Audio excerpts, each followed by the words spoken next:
tell me what inspired you to plant Portuguese and Spanish varieties in Western Australia? Yeah, I originally backpacked around in the 90s, and I backpacked a lot of Portugal, and I came across the varieties there, and I really liked the styles. But it wasn't until a number of years later that I went back and mapped the not the soil type so much, but the weather conditions, the days of sunlight and the rainfall to our area. And from there we got the collection together about 10 years later. Do you have any connection though with Spain and Portugal? You don't have any family history? No, we're Italian.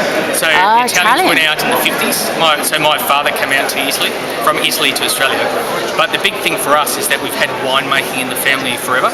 So the thing that I grew up with was my brother and sister and 20 cousins all stomping grapes when I was growing up, and that was the inspiration to actually do this.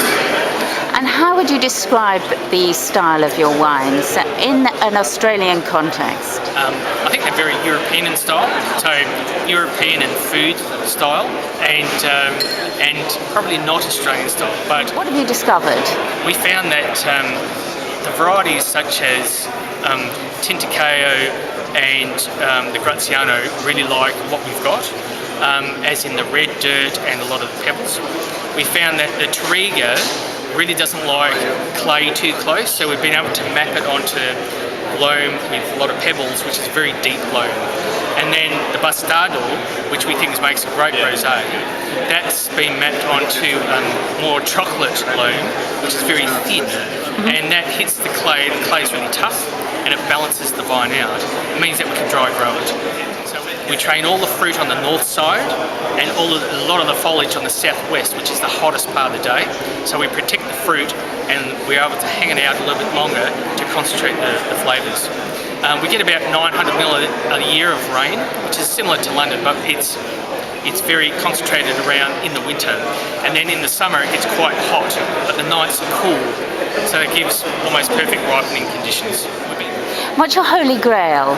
Holy Grail is to make the perfect Touriga and a Cinque, which is a blend of the 5 varieties from our site.